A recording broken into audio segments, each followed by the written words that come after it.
Reflection for the 8th Sunday after Pentecost.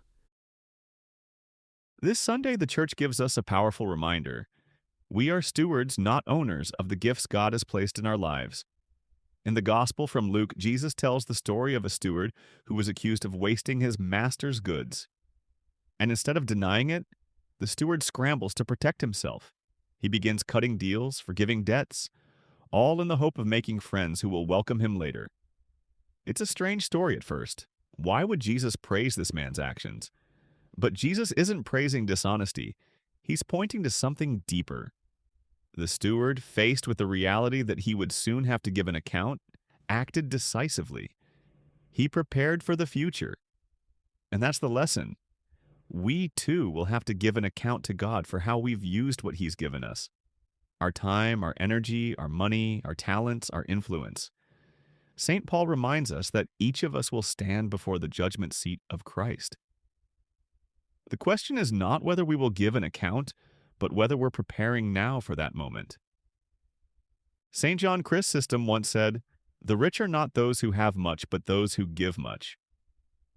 That's the heart of the gospel this Sunday. We are called to be generous, not just because it's polite or socially expected, but because every good thing we have is on loan from God. It all belongs to Him, and we are entrusted with it for a little while, to do good, to build up His kingdom, to bless others, and to grow in love. Even small choices matter. A kind word instead of a harsh one, a moment of prayer when it would be easier to scroll or sleep, $1 given in secret, a sacrifice made quietly. These aren't things the world applauds, but they echo in eternity. Jesus said, "If then you have not been faithful in the unrighteous mammon, who will entrust to you the true riches?" He's telling us that how we use earthly things shapes our readiness for heavenly ones. St. Augustine reflected deeply on this passage. He said that God gives us material goods not just for ourselves, but so we may be tested. Will we love the giver more than the gift? Will we use what we have to serve or to hoard? Will we trust in riches or in the Lord who provides? That's why the steward in the gospel is praised, not for his cunning, but for acting with urgency. He didn't ignore the coming judgment. He prepared for it. The epistle reading from St. Paul to the Romans reminds us that we have received the spirit of adoption, not of slavery. We are not orphans or servants cowering before a master. We are sons and daughters of God, called to live in the freedom of holiness. But freedom doesn't mean doing whatever we feel like.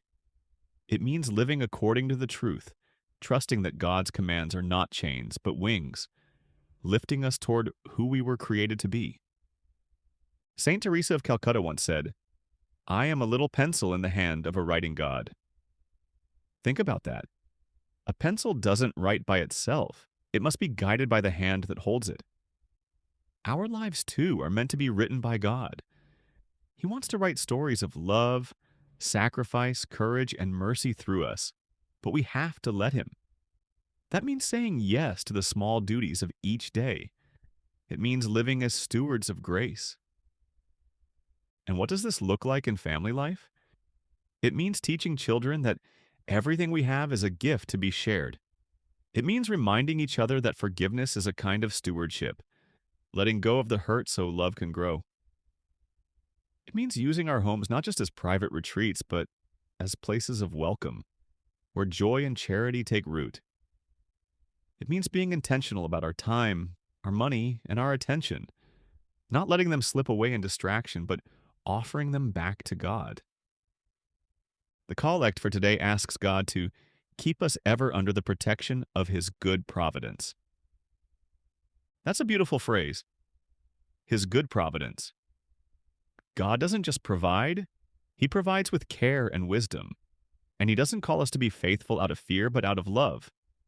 He wants us to grow in trust, to learn what it means to be generous without counting the cost. St. Francis of Assisi lived this in a radical way. He gave up everything to follow Christ, but he didn't become bitter or fearful. He became joyful. He saw that real freedom comes when nothing owns you except God. He once said, "Remember that when you leave this earth, you can take with you nothing that you have received, only what you have given." That's what Jesus is saying today. What we give, our time, our love, our sacrifices, those things last. So today, we're invited to look at our hearts. Are we faithful stewards? Are we ready to give an account? Not just someday, but now, each evening when we examine our day? Have we forgiven? Have we served? Have we prayed? Have we loved? If not, it's not too late. God's mercy is never out of reach. Every day is a new chance to be faithful. Let's ask the Lord for the grace to be wise stewards. Not out of fear, but out of love. Not to earn His favor, but to reflect it. He has entrusted us with much. Let's use it for His glory. Let's walk through this week with our eyes open, ready to share, ready to serve, ready to prepare for the true riches that await. And may Our Lady, the faithful steward of God's greatest gift, pray for us. May she teach us to say yes, to live simply, and to offer everything back to God with love.